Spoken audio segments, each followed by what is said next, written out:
Bonjour, je suis Catherine Barlois, coach en bilan de compétences pour Blue Midlife. Après des années comme chef de projet dans la recherche clinique, je suis devenue coach et je vous accompagne pour trouver votre voie professionnelle dès maintenant. Bienvenue dans ce podcast où je partage avec vous, seul ou avec mes invités, des conseils, des expériences, du coaching dans la bonne humeur. Alors, on est parti pour l'épisode du jour. Bonjour à tous et bienvenue dans l'épisode numéro 123 du podcast Blue Mid Voice où je reçois en interview Marie-Laure Jacquet pour parler de sophrologie caïcidienne. Mais avant de plonger dans l'épisode du jour, j'ai une question pour vous. Est-ce que vous vous sentez encore à votre place dans votre travail ? Si la réponse est pas vraiment, ou si vous avez cette impression de tourner en rond sans trop savoir ce que vous pourriez faire d'autre, si vous rêvez secrètement de tout envoyer balader pour vous sentir alignée, utile et heureuse d'aller bosser le matin, alors j'ai quelque chose pour vous. Je propose des bilans de compétences pas comme les autres et du coaching pro avec structure, profondeur, mais surtout dans la bonne humeur. Résultat, vous vous connaissez mieux, vous reprenez confiance en vous, vous retrouvez du sens et vous construisez un projet pro qui vous ressemble vraiment. Et si vous ne savez pas par où commencer, le plus simple, c'est d'en parler ensemble. Vous trouverez toutes les informations et un lien pour me contacter dans la description de ce podcast. Et maintenant, place à l'épisode du jour. Je vous souhaite une belle écoute. Alors, aujourd'hui, on ouvre un chapitre passionnant, la sophrologie caïcédienne, la méthode corps-esprit créée par le professeur Alfonso Caicedo. Mon invitée, Marie-Laure Jacquet, est sophrologue caïcédienne, formée directement par le fondateur. C'est l'ex-directrice d'un institut national d'enseignement et elle est également autrice. Elle consacre désormais son temps à la transmission, à la supervision des praticiens et à quelques clients, savourant une retraite à temps partiel. Au fil de cet épisode, nous allons comprendre en quoi cette approche structurée et rigoureuse nous aide à retrouver notre schéma corporel, à mieux gérer la pression, à renforcer estime et confiance, du premier degré centré sur le corps jusqu'au 12 degrés de la méthode. On parlera aussi d'alliances thérapeutiques, des pratiques en individuel et en groupe, et de ce que la science vient éclairer dans cette démarche. Si vous vous sentez trop dans le mental ou coupé de vous-même, si vous souhaitez aller mieux, cet épisode pourrait bien être votre point de départ. Alors, installez-vous confortablement et je vous souhaite une belle écoute. Et on est parti. Bonjour Marie-Laure. Bonjour Catherine. Alors Marie-Laure, vous êtes mon invitée aujourd'hui car en fait c'est l'un de mes clients qui m'a parlé de sophrologie caïcédienne la première fois et vous êtes apparu en fait dans mon réseau LinkedIn, je pense la semaine d'après. Et donc je me suis dit, voilà, il n'y a pas de hasard, vous étiez là, allons-y, lançons donc une interview pour parler en fait de la sophrologie caïcédienne. Et donc avant de commencer vraiment, est-ce que vous pourriez vous présenter s'il vous plaît? Oui, tout à fait. Alors je suis sophrologue caïcédienne, ce qui veut dire que j'ai été formée à cette sophrologie-là et j'ai eu la chance, le bonheur d'être formée directement par son fondateur, le professeur Alfonso Caicedo. J'ai donc d'abord exercé mon métier en profession libérale. J'étais sophrologue sur Paris avec des consultations, avec des cours collectifs. Et puis, j'ai évolué vers la pédagogie. J'ai créé l'Institut national d'enseignement de la sophrologie, que j'ai dirigé pendant une quinzaine d'années, jusqu'à ce que je prenne une retraite il y a quelque temps. Et à partir de là, si vous voulez, ou pendant cette période-là, j'ai également été l'auteur de plusieurs livres sur la sophrologie qui étaient destinés à amener vers le grand public des connaissances sur ce que peut apporter la sophrologie selon des thématiques différentes. Et donc aujourd'hui, je suis retraitée à temps partiel car j'ai souhaité conserver du temps pour continuer à transmettre mes connaissances, mes compétences pédagogiques auprès de sophrologues qui sont déjà installés. Donc je les accompagne dans une amélioration de leurs compétences par des séminaires thématiques, par un accompagnement en supervision et puis par des cours hebdomadaires qui leur permettent d'entretenir et de vivre eux-mêmes et non pas toujours de faire vivre à leurs patients la sophrologie. Voilà. Oui, oui. C'était en fait ce que j'étais en train de penser en premier, c'était que vous étiez dans la transmission beaucoup et vous me parlez en fait des sophrologues et de ce qu'ils vivent dans la sophrologie. Et vous, si on parle de la sophrologie pour vous, déjà, qu'est-ce qu'elle vous a apporté? Ah, elle m'a apporté énormément. Avant de devenir sophrologue, j'ai pratiqué la sophrologie sans imaginer qu'un jour je deviendrais sophrologue. Dans une première partie de vie professionnelle, j'étais conseiller juridique et avec des responsabilités importantes dans une grande entreprise. Et à partir de là, je vivais une pression que l'on connaît bien dans le monde du travail. Et la sophrologie m'a permis de supporter cette pression, de la gérer et d'évoluer pendant une quinzaine d'années dans ce milieu d'affaires et d'en avoir fait le tour et puis à ce moment-là, me dire: «Mais non, j'ai envie de faire autre chose de ma vie». Et c'est comme ça que ma sophrologue qui m'avait suivie m'a dit: «Mais Marie-Laure, vous n'avez jamais pensé à devenir sophrologue à votre tour?» J'ai donc, me suis posé la question et je me suis dit: «Oui, ça serait peut-être une bonne idée». J'ai donc, recommencé des études et je suis partie vers un nouveau chapitre de vie professionnelle. Voilà comment ça s'est passé. Donc elle m'a permis d'avancer dans une vie professionnelle et d'autre part, par rapport à une vie personnelle, elle m'a toujours accompagnée et elle m'accompagne encore évidemment.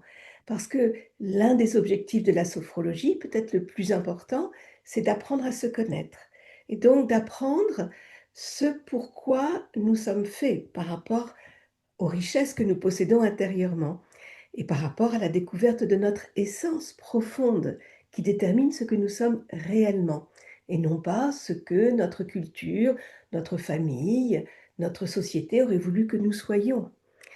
Donc à partir de là, c'est sans doute ce qui m'a amené d'ailleurs à changer de métier. Aujourd'hui, elle m'accompagne encore évidemment et comme en avançant dans l'âge, pour toute personne, on évolue, on se transforme, eh bien, je reste au contact de la transformation de la personne que je suis. Voilà. Oui, oui. C'est vraiment un chemin qu'on vit soi-même avant, en fait, de passer à la transmission ou à Exactement. l'accompagnement. Avant d'accompagner des patients à le vivre à leur tour ou avant, comme dans mon cas, d'apprendre à des professionnels à le faire vivre, de plus en plus profondément à leurs propres clients. Oui, oui, oui. Et là, donc, voilà, on a effleuré les deux mots, sophrologie caïcédienne. Est-ce que vous pourriez nous expliquer la spécificité, en fait, de la sophrologie caïcédienne par rapport à ce que j'appelais simplement la sophrologie? Alors, je dirais que ce sont plutôt la sophrologie ou les sophrologies qui pourraient avoir des spécificités. Pourquoi? Parce qu'au départ, il n'y avait que la sophrologie caïcédienne. Donc le professeur Alfonso Caicedo, qui était, puisqu'il est décédé maintenant, un neuropsychiatre espagnol, a eu l'idée, le désir, l'envie, a ressenti le besoin également de créer une méthode qui pouvait aider des personnes qui étaient dans le mal-être, sans être pour autant dans la pathologie psychiatrique. En tant que neuropsychiatre, il avait bien sûr accès à ces malades-là et il s'est rendu compte que pour des personnes qui étaient borderline ou bien qui étaient, pas du tout dans cette, pathologie psychiatrique, mais dans un mal-être général, ce que la société a a développé, j'allais dire, a permis de développer malheureusement, il s'est rendu compte qu'il n'y avait pas de méthode. Il avait, testé l'hypnose, qui existait précédemment. Il avait vu les limites de l'hypnose et il avait compris qu'il fallait imaginer une autre méthode et ce que cette méthode, se distingue de l'hypnose par le fait que nous n'allions pas travailler sur notre inconscient, mais que nous allions travailler sur la conscience. Ça, c'était dans les années 1960 et il a, commencé, étape par étape, marche par marche, à développer cette méthode et il l'a développée pendant 50 ans. Ce qui veut dire qu'au début, il a fait un premier degré, un deuxième degré. En tout, aujourd'hui, il y a 12 degrés en sophrologie et il y a des personnes qui se sont formées auprès de lui au début de sa méthode et puis qui, ayant reçu 2, 3, éventuellement 4 degrés, ne sont pas allés plus loin dans l'enseignement puisqu'en fait, on ne savait pas quand est-ce que monsieur Caicedo allait proposer de nouveaux degrés puisque Mm. lui-même, il avait besoin d'un temps de conception, de création et de test également de ce qu'il imaginait. Et ces personnes qui ont été formées au début se sont mis à créer des écoles de sophrologie qui au début pouvaient s'appeler caïcédiennes, mais qui petit à petit n'ont plus pu s'appeler caïcédiennes parce que l'enseignement qui était donné ne prenait pas en compte les avancées suivantes, des degrés supérieurs, si vous voulez.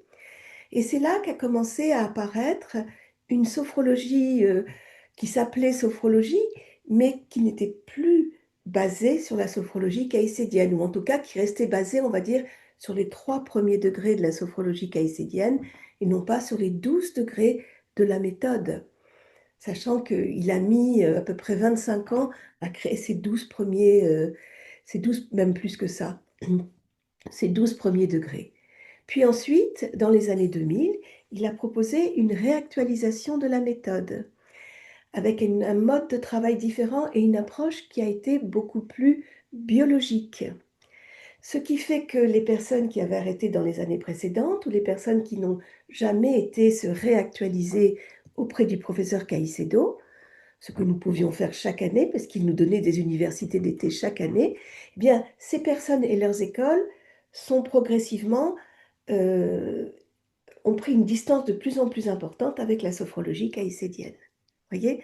Donc c'est plus lié au fait que ces sophrologies-là n'ont pas eu accès, n'ont pas souhaité évoluer avec la méthode et sont restées à quelques étapes au lieu de prendre en compte l'ensemble de la méthode. Oui, ok. Oui, c'est quelque chose de beaucoup plus global, selon le professeur qui a eu ces deux. D'accord.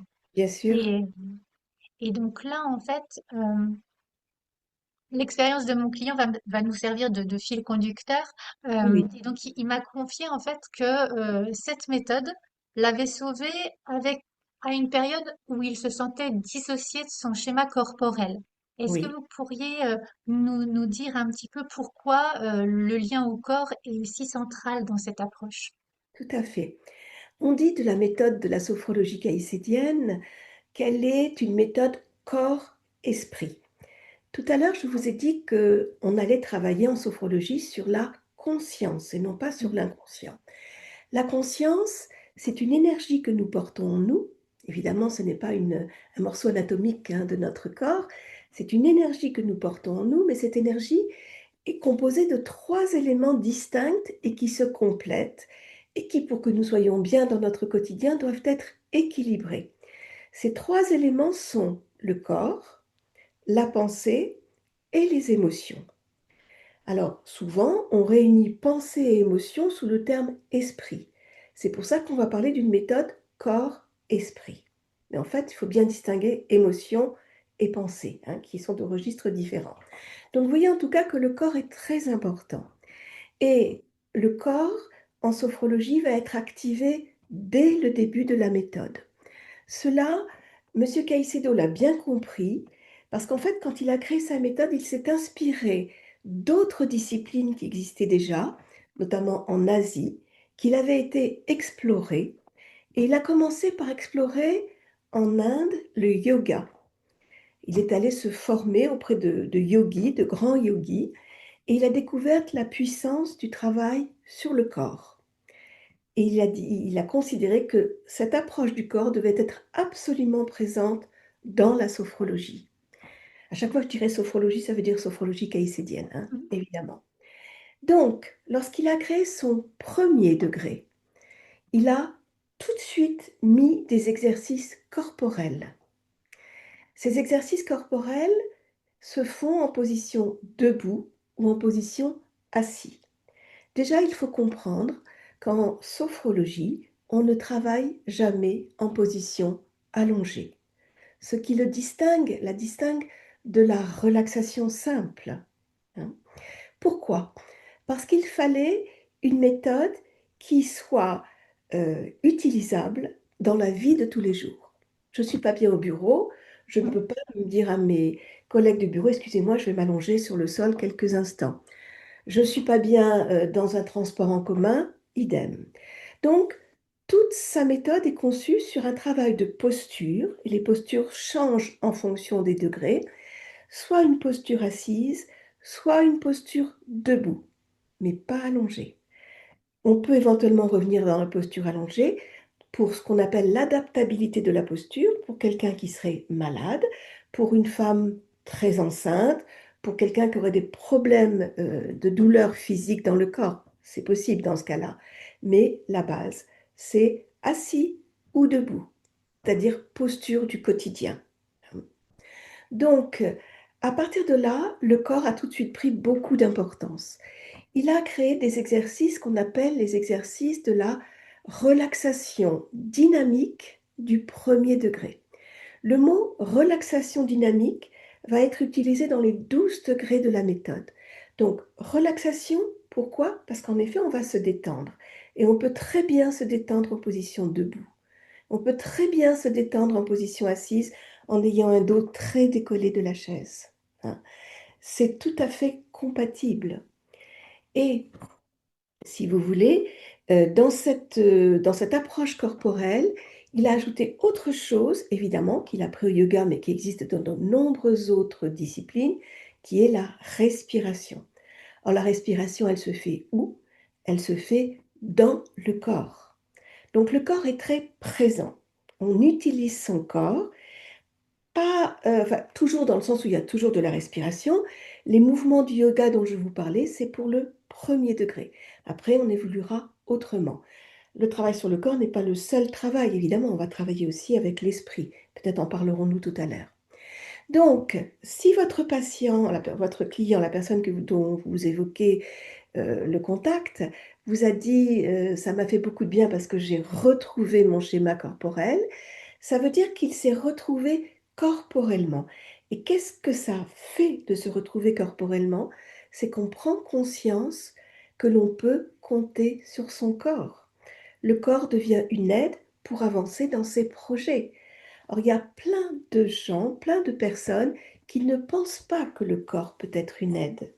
Le corps soutient, le corps aide à aller de l'avant, le corps permet de se détendre par la respiration et par la détente musculaire. Le corps permet de sentir qu'on existe. Parce qu'en le bougeant, en bougeant une partie de notre corps, après, nous allons dire: «Ah ben oui, je viens de bouger ce bras et je sens ce bras et il me semble beaucoup plus gros que l'autre qui n'a pas encore bougé».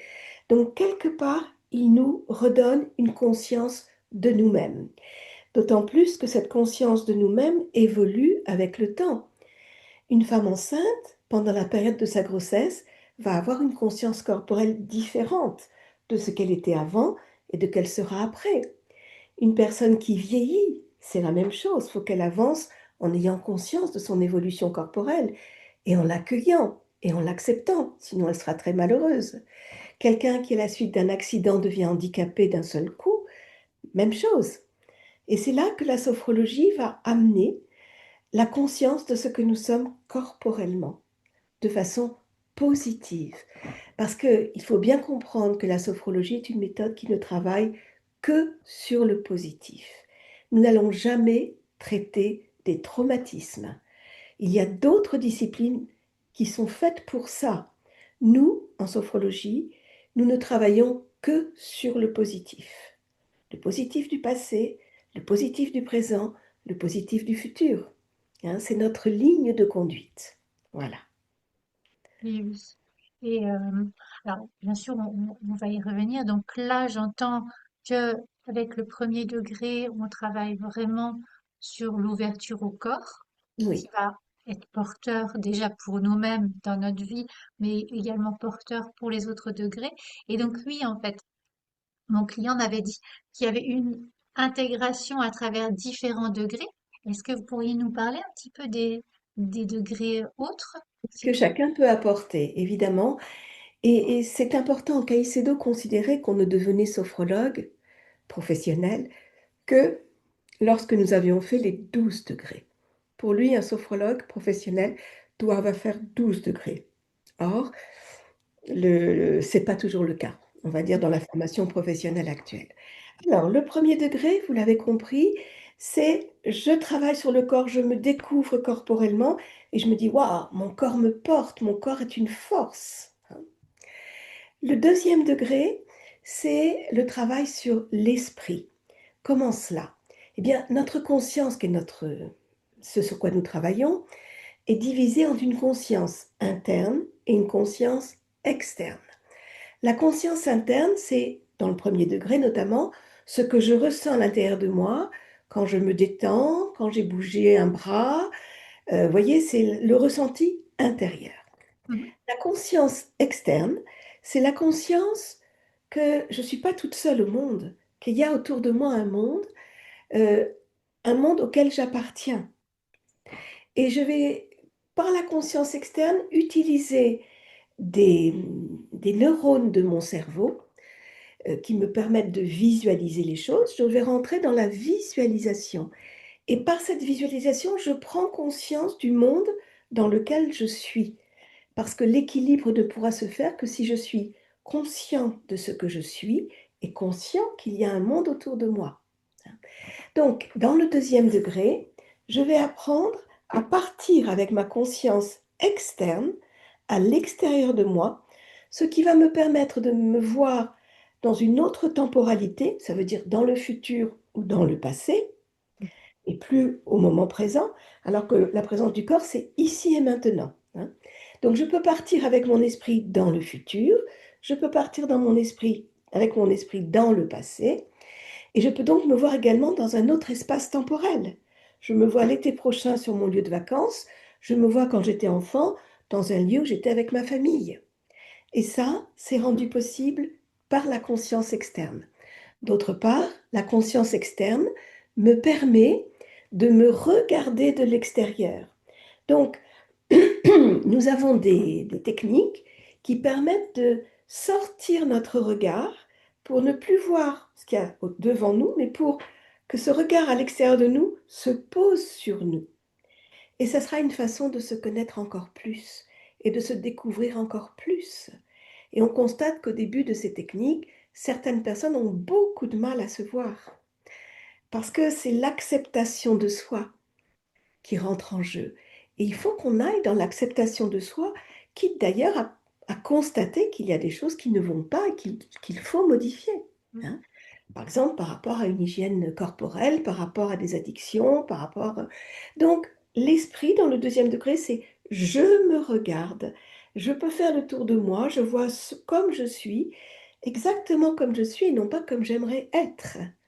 À partir de là, je peux ensuite imaginer et travailler pour devenir ce que j'aimerais être. Mais d'abord, c'est le constat de ce que je suis.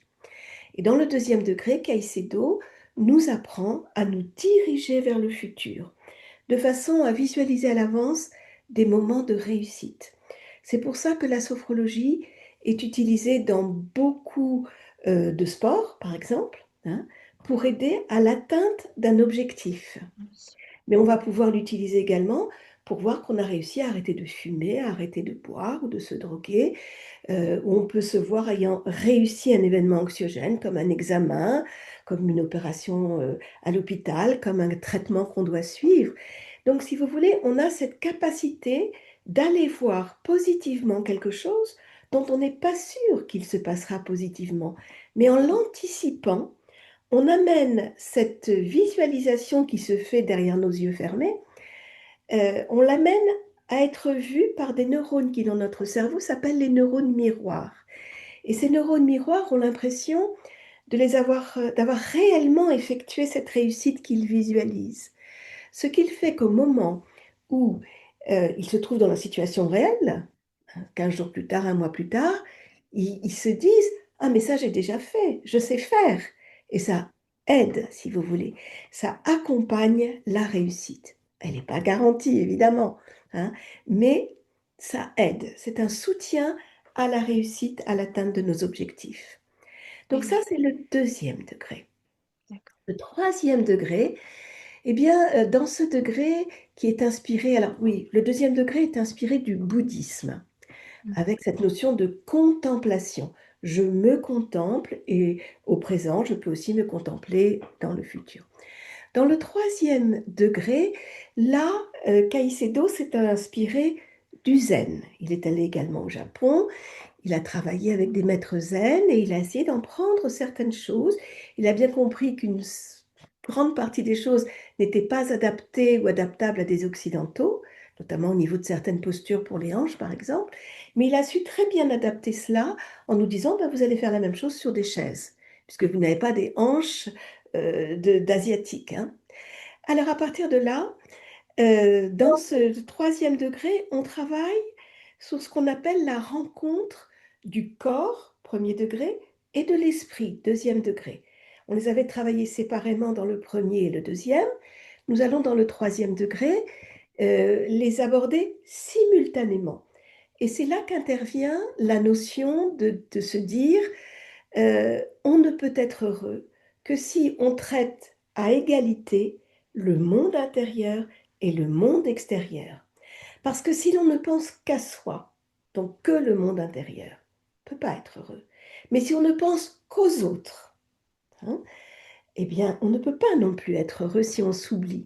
Donc, ce sont des techniques destinées à nous permettre de prendre en compte ces deux mondes.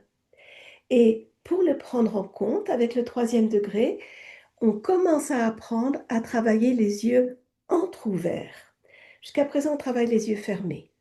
Et on reviendra après encore aux yeux fermés. Mais dans le troisième degré, Caicedo nous apprend à entr'ouvrir et non pas à ouvrir en grand. Juste entr'ouvrir un peu les yeux et voir à travers ces cils ce monde extérieur qui nous entoure. Voyez? Donc, c'est ça le troisième degré. Le quatrième degré, c'est le degré de la découverte de richesses que nous portons en nous et que la plupart des gens ignorent qu'ils possèdent en eux.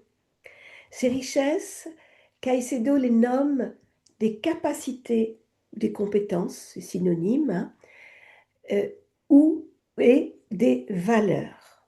Nous avons en nous une multitude de capacités et de valeurs. A priori, les êtres humains les portent toutes, mais elles ne sont pas activées. Chez certaines, oui, enfin, certaines de ces valeurs et capacités le sont, d'autres non. Et quand on se rend compte en accompagnant un patient que cette personne aurait besoin de développer telle compétence, telle capacité ou telle valeur, eh bien, on va lui proposer des techniques de sophrologie pour qu'il aille puiser en lui. Et puiser où? Dans la biologie, puisque l'approche biologique, c'est la dernière découverte qu'a fait le professeur Caicedo et elle est extraordinaire, puisque ça va dans le sens également de l'évolution de la médecine, évidemment. On a tout ce potentiel dans nos cellules et on va le chercher par des techniques ciblées dans nos cellules et on le remonte au quotidien. De ce fait, cette capacité qui me manquait ou cette valeur que je n'avais pas suffisamment développée, je vais les activer et elles vont modifier mon quotidien. Elles vont me permettre peut-être de réussir mon examen, par exemple, ou de mieux gérer ma relation à l'autre, par exemple, hein. Donc, voilà, ça c'est le quatrième degré. Alors, ces degrés, si vous voulez, puisqu'il y en a 12 en tout, sont divisés euh, en trois cycles. Le premier cycle, ce sont les 4 premiers degrés. Et ça s'appelle le cycle fondamental. Fondamental, ça veut dire que nous posons les fondations de l'être que nous devons devenir. C'est vraiment les fondations, le corps, l'esprit, la rencontre du corps et de l'esprit, et nous terminons avec les valeurs et les capacités. Et malheureusement, un certain nombre de formations de sophrologie s'arrêtent à cela.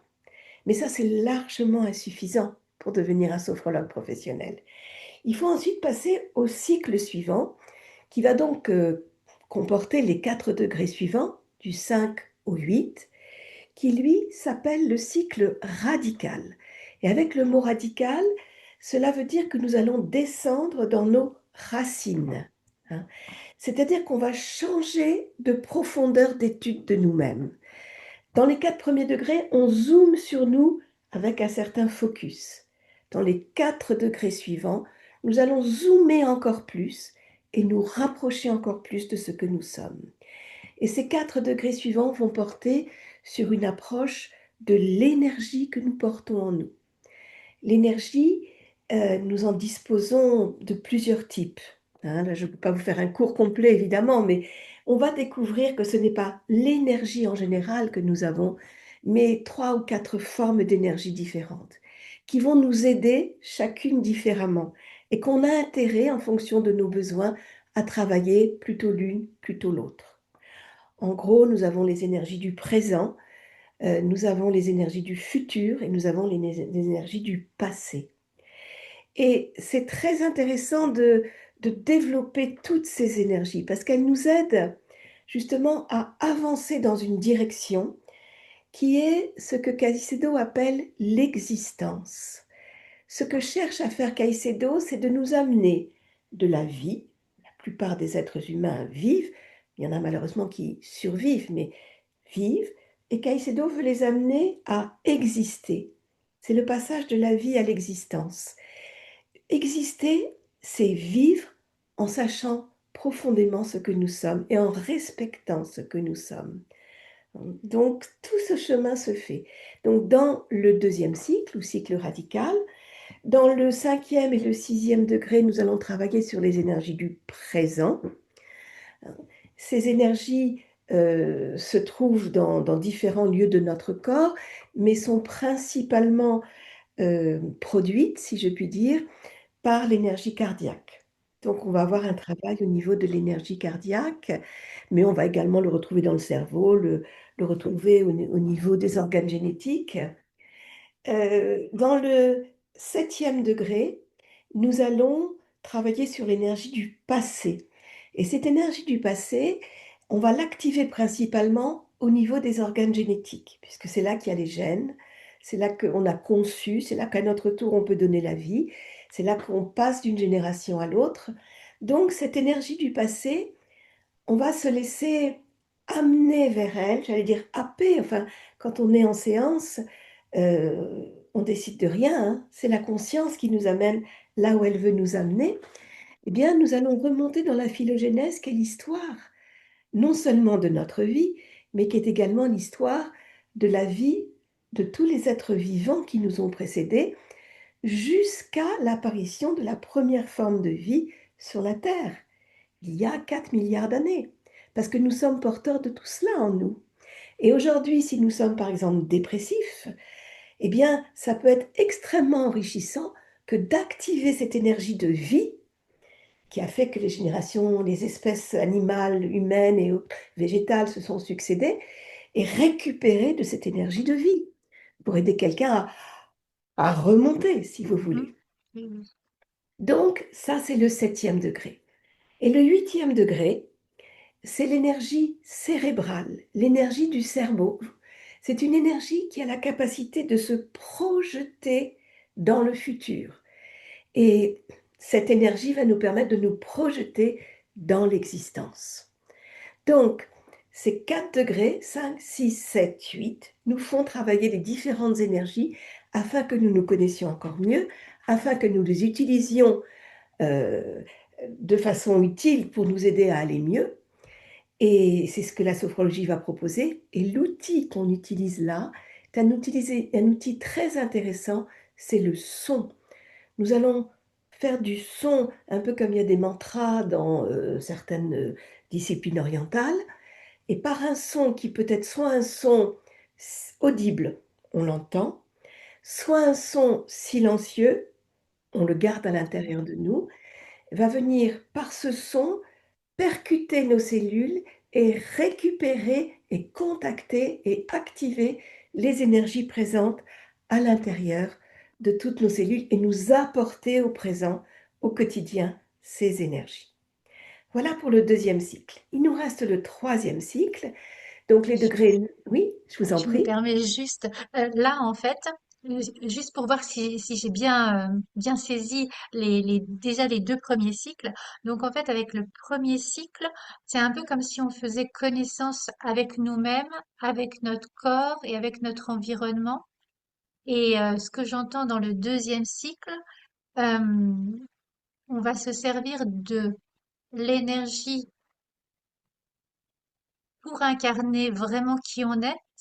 En fait, la façon dont vous me l'avez présenté, c'est une sorte, je m'ancre dans mon moi, dans qui je Oui, suis, dans mon humain, et j'utilise euh, des ressources qui jusqu'à présent étaient inexploitées.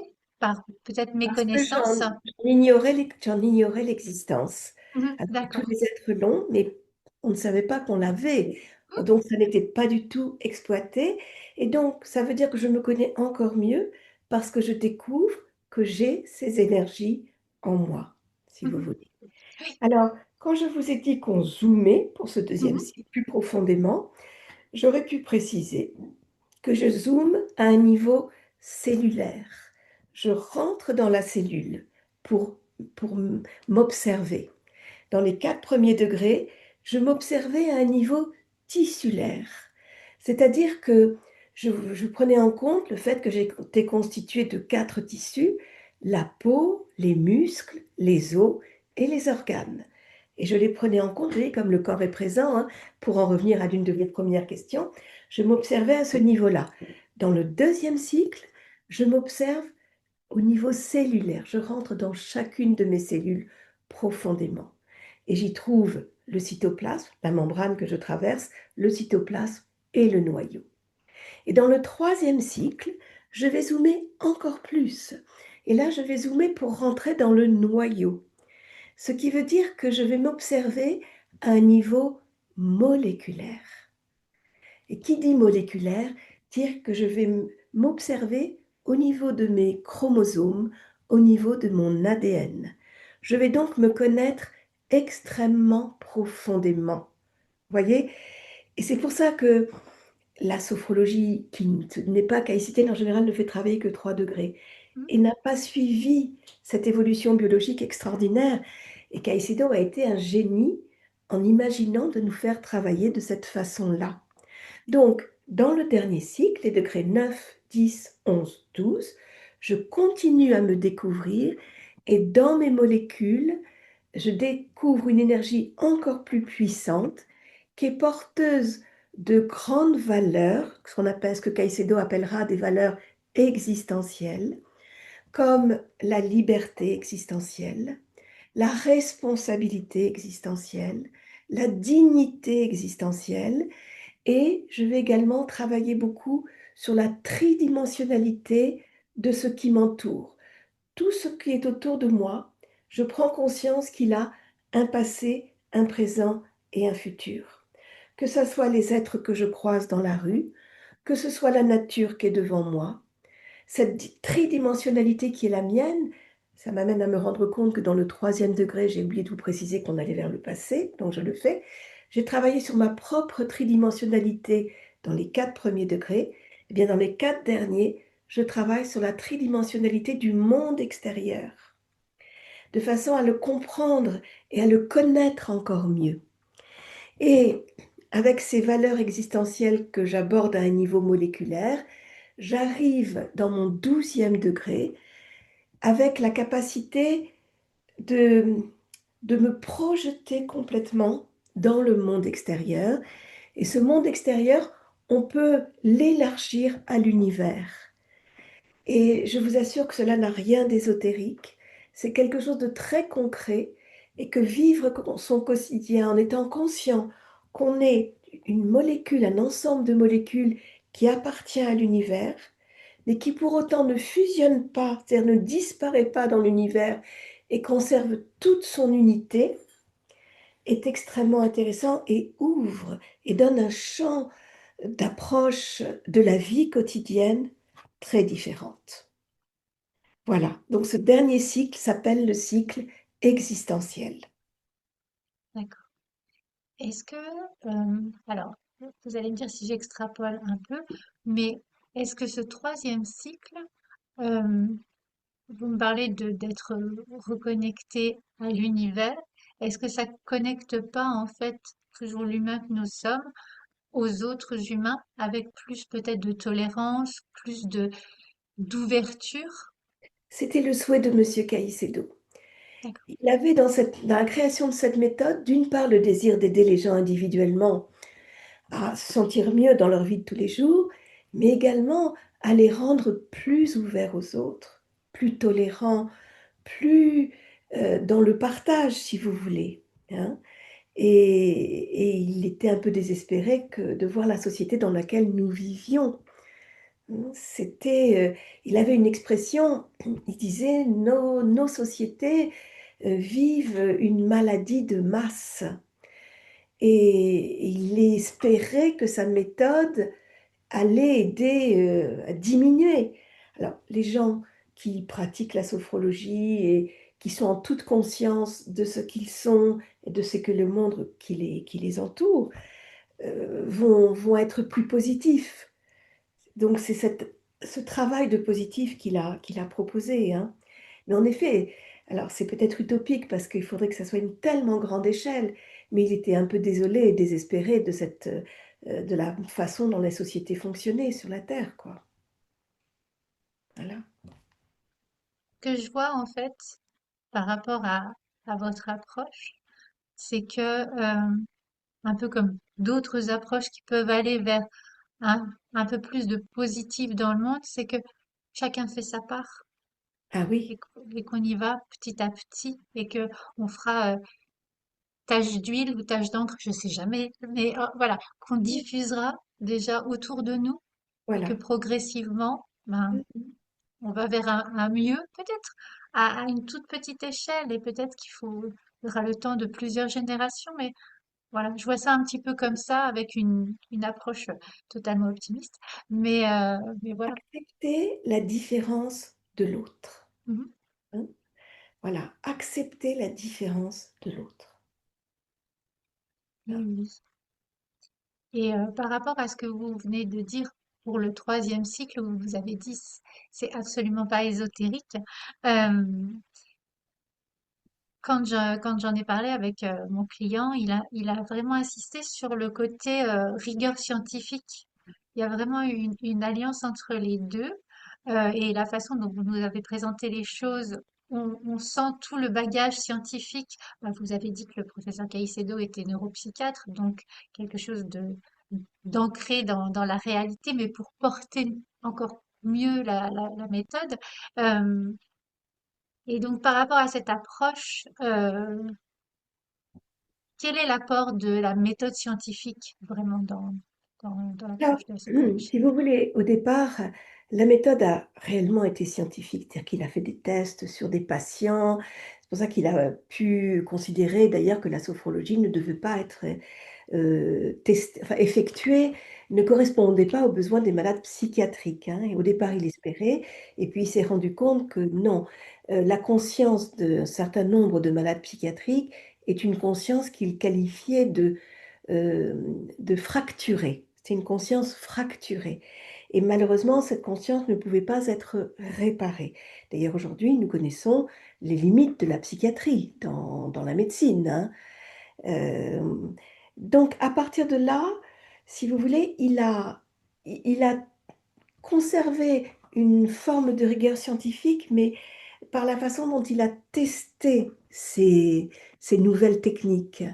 Donc avant de les donner, il les a fait pratiquer et d'ailleurs, nous qui allions, chaque été le retrouver dans les universités d'été pour qu'il nous apporte ces nouvelles découvertes, il nous utilisait comme cobayes et on vivait, alors on était tous des professionnels évidemment, on vivait les nouvelles techniques. Il nous demandait à chaque fois de lui rendre ce qu'on appelle une phénodescription, c'est-à-dire une description du phénomène qui s'est produit pendant la séance. Et nous devions, avant de le quitter, on venait 4-5 jours auprès de lui, remettre nos écrits. Et après, il passait, de nombreux mois à lire tout ça et à retirer ce qui était intéressant dans ce que ces nouvelles techniques nous avaient, fait vivre, procuré comme sensation, comme vivance. Et à partir de là, il décidait soit de ne pas garder la méthode, la technique, soit de la conserver, soit de la modifier. Donc il testait tout cela, si vous voulez, hein. Mais on ne peut pas faire autrement. Il n'y a pas d'autre approche scientifique. On ne va pas mettre une séance de sophrologie dans une éprouvette, vous voyez? Donc il faisait le plus possible. Évidemment, quand à partir de la création du 4e degré, il a parlé des valeurs, des richesses que nous portions ensemble, alors qu'il était extrêmement suivi par le corps médical sur les 3 premiers degrés, là, une partie du corps médical n'a pas compris vers quoi il allait. Puisque valeur, capacité, ça n'a rien de scientifique, ce n'est pas mathématique, ça n'est pas Donc, il y a eu un certain nombre de personnes qui ont quitté la méthode à ce moment-là. Ça ne l'a pas empêché de poursuivre parce que lui, il était sur une lancée. Et franchement, quand j'ai utilisé tout à l'heure le mot génie, je le pense sincèrement, il est vraiment à l'origine d'une façon de penser la vie, la société, avec le corps, avec l'esprit, avec, avec une façon de se connaître et une façon de se comporter. Voilà.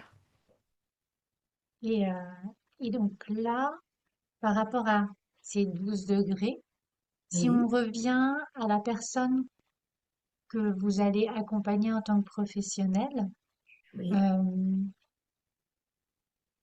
j'entends que les apports sont ben, la confiance en soi, l'énergie, vous avez parlé de visualisation, vous avez parlé, enfin, j'ai extrapolé par rapport à l'estime de soi, Mais tout à fait. et Quelqu'un qui se connaît mieux, quelqu'un qui se redresse, qui peut compter sur son corps, qui comprend qu'il a des richesses qu'il peut utiliser, eh ben, il va avancer beaucoup mieux dans la vie. Il va retrouver de l'énergie, il va retrouver le sourire, il va, vous voyez. Donc oui, estime de soi, confiance en soi, c'est de très bonnes orientations. et dans ce cas-là, en fait, par rapport à un accompagnement, euh, alors, dans l'approche qu'a suivi mon client, il parlait d'un effet de groupe. Oui. Voilà. Alors, de mon côté, en fait, je connaissais la sophrologie en one-to-one. Est-ce que vous pourriez nous parler de cet effet de groupe? Alors, je vais vous expliquer la différence entre les deux effets, en séance individuelle, en groupe. Je pense que quand il y a une demande très précise de la part de quelqu'un, elle doit être traitée en séance individuelle. Parce que la partie anamnèse, c'est-à-dire tout ce qui précède le fait qu'on va vivre une technique ensemble, cette partie est, est très importante parce que le sophrologue va avoir pour mission de comprendre le problème du patient qui peut-être ne l'a pas compris lui-même, mais qui sait qu'il ne va pas bien.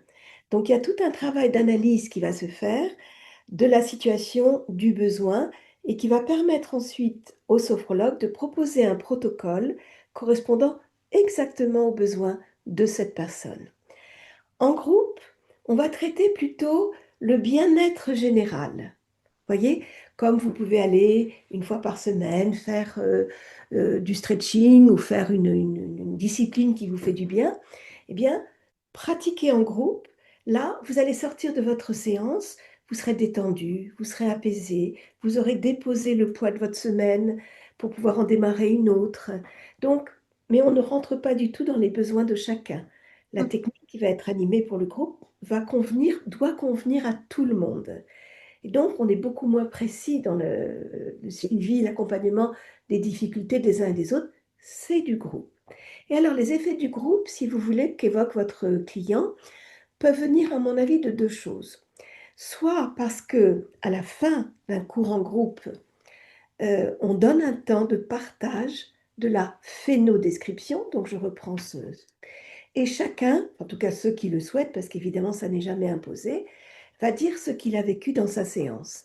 Et en l'exprimant, cela va réveiller chez le voisin ou la personne en face dans le cercle du groupe l'idée de ah mais oui, mais moi aussi, j'ai eu ça, j'avais déjà oublié, mais moi aussi je l'ai eu. Ou moi c'était le contraire, voyez. Donc entendre le partage des vivances des personnes de notre groupe nous nourrit, c'est comme un deuxième effet et nous permet de contacter encore mieux ce que nous avons vécu dans notre propre séance. Or, dans la sophrologie, il y a ce qui arrive, ce qui nous est donné pendant la séance, mais aussi ce dont nous prenons conscience une fois sortis de la séance. Et les deux sont autant importants l'un que l'autre. C'est pour ça que le partage de la phénodescription est important. Donc, il y a cet effet de entendre le partage des autres, ce qui va réveiller en nous une conscience de ce qu'on a pu vivre nous-mêmes et qui peut-être n'était pas encore remonté. Ça, c'est le premier rapport positif. Le deuxième apport positif, c'est lorsque dans un groupe, on fait des méthodes du deuxième cycle, c'est-à-dire de son. Parce que ce son, quand il est audible notamment, Eh bien, nos propres cellules sont percutées non seulement par notre propre son, mais aussi par le son des autres. Et ça amplifie l'activation sonore. Et c'est très intéressant comme résultat. Voilà les deux idées qui me viennent à l'esprit pour répondre à votre question. D'accord, d'accord. Écoutez, merci beaucoup pour cet éclairage. Et, et en fait, vous l'avez dit, quand c'est un accompagnement, on va dire, individuel, c'est vraiment le sophrologue qui va, par son recul, permettre d'adapter la méthode globale à l'accompagnement de la personne. Euh, Aucun et- protocole ne se ressemble en séance individuelle. On ne peut pas donner à nos étudiants un protocole type. On peut leur expliquer par rapport à tel besoin quelles sont les techniques qui peuvent être utilisées, mais on leur dira jamais, vous faites ça d'abord, puis ça ensuite, puis ça ensuite, puis ça ensuite. Ils vont devoir étudier les besoins de la personne et ils vont l'étudier également avec leur connaissance, mais également intuitivement. Parce que quand on est formé en sophrologie, on développe beaucoup l'intuition, hein. D'ailleurs, Caicedo parle d'une intuition radicale, d'une intuition profonde qui se développe chez nous.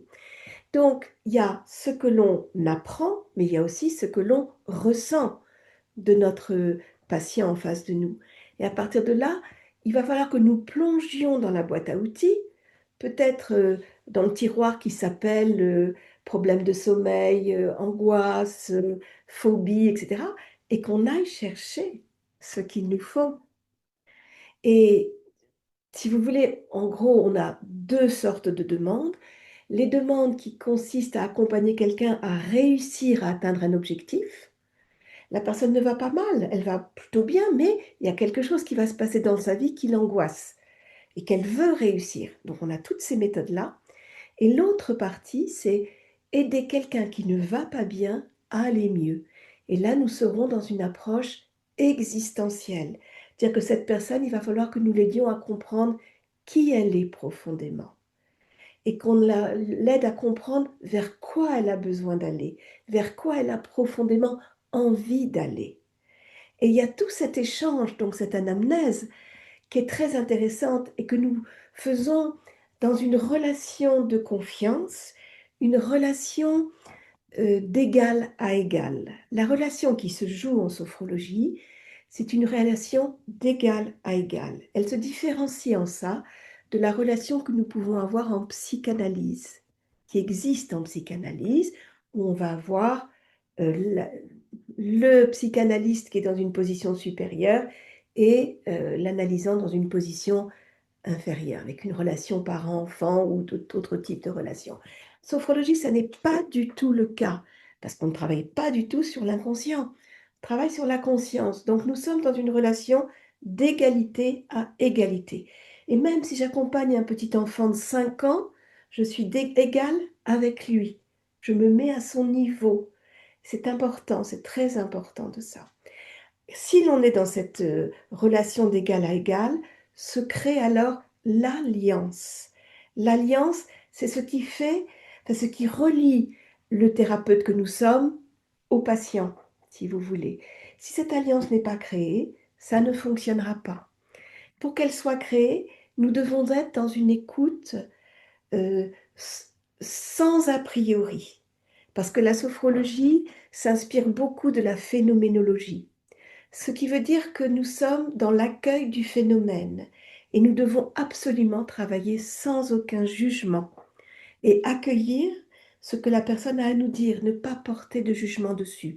Ça peut, dans certains cas, nous poser un problème. Dans ce cas-là, nous ne devons pas prendre ce patient et nous devons l'envoyer vers un autre de nos confrères ou consoeurs, si vous voulez.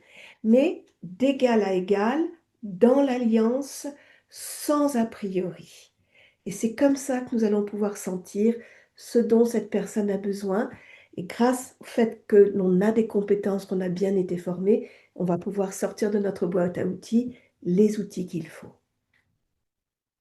et j'entends le fait que d'être égal à égal permet aussi aux praticiens d'être plus dans l'écoute et l'intuition pour aller vers ce qui sera le Exactement. mieux à la personne accompagnée. Et d'ailleurs, quand nous faisons vivre la technique, parce que si vous voulez, dans une séance, vous avez peut-être 20 minutes d'anamnèse, on échange, 20 à 30 minutes de technique, et puis 15 à 10 minutes de partage de ce qui s'est passé dans la séance. Donc, nous devons vraiment être dans une écoute intuitive tout le temps, tout le temps. Et pendant la technique elle-même, nous devons la vivre en même temps que le patient. C'est-à-dire que pour que l'alliance se crée, je dois moi aussi descendre dans le niveau de travail. Alors je me rends compte que je n'ai pas évoqué ce niveau de travail et c'est important peut-être de le préciser. Ce qui caractérise la sophrologie, qui la différencie notamment de la relaxation, c'est que nous allons, et qui par contre commun avec l'hypnose, nous allons descendre dans un niveau de conscience modifié. Ce niveau de conscience se situe entre l'état où nous sommes éveillés et l'état où nous sommes endormis. Nous devons descendre dans ce niveau-là. Nous y allons par une forme de relaxation au début. Mais une fois que nous y sommes, nous entrons vraiment dans la sophrologie. Alors c'est vrai, parfois au début de séance, ça peut ressembler à une séance de relaxation. Pourquoi? Parce qu'on a besoin de détendre le corps pour que le niveau d'éveil s'abaisse, qu'on aille un peu vers le sommeil sans s'endormir. Une fois que nous y sommes, nous mettons à ce moment-là la technique de sophrologie pure qui doit se faire impérativement dans ce niveau qu'on appelle le niveau sophroliminal, où nous fonctionnons au niveau de notre cerveau en onde alpha. Voilà. D'accord, d'accord. Et on arrive doucement à la fin de cette Bien sûr. interview. Euh, vous avez connu en fait personnellement le professeur Caicedo. Oui. euh, et donc en fait, vous nous avez un petit peu parlé euh, de de ses envies, de ses attentes. Donc, vous avez abordé le troisième cycle, mais là, en fait, un petit peu en conclusion de tout ça, qu'est-ce qu'il aurait aimé transmettre au monde à travers cette méthode? Je pense qu'il aurait aimé transmettre, et qu'il l'a d'ailleurs fait, cette notion de ayez confiance en vous, car vous portez en vous tous les possibles pour avoir la vie qui doit être la vôtre. Et sa méthode nous amène à la découverte de ces possibles et à l'accès à ces possibles. Je crois que c'est ça son message. C'était un homme enfin, plutôt réservé, presque timide, vous voyez, ça n'était pas du tout un homme, je ne peux pas dire qu'il n'était pas charismatique, parce qu'il était charismatique, mais toujours dans le silence, toujours dans la retenue, toujours dans la méthode, la méthodologie, le sérieux de sa méthode, hein. C'était, vous voyez, moi qui suis d'une formation de juriste, eh bien, c'était parfait pour moi, parce que tout était extrêmement structuré. Donc il souhaitait qu'on dise aux gens qui ne vont pas bien: «Vous pouvez aller mieux car vous avez en vous tout ce qu'il y a, tout ce qu'il faut pour aller mieux». Et à ceux qui voulaient atteindre, réussir quelque chose: «Vous pouvez y arriver car vous portez en vous tout ce qu'il faut pour y arriver». Et puis d'une façon plus générale, évidemment, il y avait cette notion, d'essayer d'apporter une vision différente de la société. Et d'ailleurs, il avait fait des expériences en ce sens et je crois que son fils, François-Xavier, continue à le faire à Bogota, en Colombie, parce qu'il était espagnol, mais sa famille, avait, émigré en Colombie, avant, puis il était revenu faire ses études en Espagne. Et il a lancé une expérience à Bogota sur les enfants des rues, en essayant de les former à la sophrologie de façon à les amener à avoir des valeurs différentes de celles que la société des enfants, enfin des enfants des rues leur amène à pratiquer, c'est-à-dire de mauvaises valeurs souvent. Donc il y avait à un autre niveau ce désir de modifier à sa, dans la limite de ses petites possibilités, le fonctionnement de nos sociétés occidentales essentiellement. Donc voilà. Non, son message, c'est: vous avez tout en vous, vous pouvez tout espérer car il vous suffit de travailler pour cela. Voilà. Écoutez, merci beaucoup, Marie-Laure. Et donc là, en fait, pour ceux et celles qui nous ont écoutés, qui se sentent fatigués, coupés d'eux-mêmes, ou alors trop dans le mental, par quoi commencer? Comment savoir, en fait, si la sophrologie caïcédienne est faite pour eux? Alors, je crois que, heu, comment dire? Si l'on est simplement fatigué et bon, on a besoin d'un break régulièrement, le cours collectif est bien. Donc cherchez, dans vos régions, dans les villes, des sophrologues. Bien sûr, favorisez la sophrologie caïcédienne parce qu'elle sera beaucoup plus structurée. Heu, les autres types de sophrologie, c'est une partie de la sophrologie caïcédienne, c'est les 3 ou 4 premiers degrés. C'est rien d'autre, hein. Mais c'est donc pas la globalité de la sophrologie et comme on peut commencer par du groupe, mais parfois on a des problèmes particuliers, douloureux. On peut traverser un deuil, on peut traverser un divorce, on peut traverser une période de chômage, on peut traverser plein de choses difficiles à vivre. Et là, eh bien, le sophrologue devient un thérapeute, pas un psychothérapeute, parce que nous ne travaillons pas sur le psychisme. Nous n'avons pas été formés à ça, nous n'allons pas sur ce domaine, mais quelqu'un qui vous apporte un soin, du mieux-être. Et en cela, nous sommes des thérapeutes, avec une partie d'échange verbal très important. Et à la suite de cet échange verbal, une technique très structurée qui va jouer sur notre corps, sur notre esprit, sur nos pensées, sur nos émotions. Et après, à nouveau un partage et une évolution de séance en séance. Mais il faut bien comprendre que la sophrologie nous accompagne sur plusieurs séances. C'est pas comme un massage, on peut le faire une fois et pas y revenir. Non, c'est un cheminement. C'est vraiment un cheminement. Donc, si vous voulez connaître là où il y a des sophrologues caïcédiens, vous pouvez avoir recours à l'annuaire de la Fondation Caicedo qui, recense ceux qui ont été formés, les personnes qui ont été formées par le professeur Caicedo ou maintenant par sa fille qui a pris le relais, Natalia Caicedo. Et en allant vers ces personnes-là, vous avez l'assurance d'une formation de qualité caïcédienne. Ce qui n'implique pas forcément la qualité humaine, parce qu'après, chaque personne est différente. On peut avoir suivi une formation caïcédienne et ne pas savoir créer l'alliance. Et vous avez des personnes, des sophrologues qui n'ont pas eu la formation totale caïcédienne, mais qui sont tout à fait capables de créer l'alliance et d'être de très bons thérapeutes. Donc après, il faut que la personne, en consultation individuelle, écoute son ressenti. Je me suis sentie bien avec cette thérapeute et avec cette méthode ou non, je le sens pas. Dans ce cas-là, on n'insiste pas. Il faut aller vers une autre méthode. Très bien. Bah, écoutez, merci beaucoup Marie-Laure pour tout cet éclairage sur cette discipline que je connaissais bien mal. Donc voilà, j'espère que ça aura ouvert également des yeux, des oreilles vers cette discipline pour tous ceux qui nous auront écoutés. Et bah, écoutez, je vous souhaite une très belle continuation. Merci. Je souhaite aussi avoir donné accès à la sophrologie par votre podcast à un plus grand nombre de personnes. C'est ce que le professeur Caicedo, à qui je suis très reconnaissante de la formation qu'il m'a donnée, c'est ce que je voudrais lui continuer à lui offrir. Et c'est pour ça que, bien qu'étant déjà à la retraite, je continue à transmettre pour donner accès à cette science. Voilà. Merci Écoutez, beaucoup, Catherine. Merci. merci à vous. Belle journée. Au revoir. Au revoir. Si cet épisode vous a plu, n'hésitez pas à le liker, à le partager, à mettre 5 étoiles sur votre plateforme d'écoute préférée. Et je vous souhaite une belle semaine.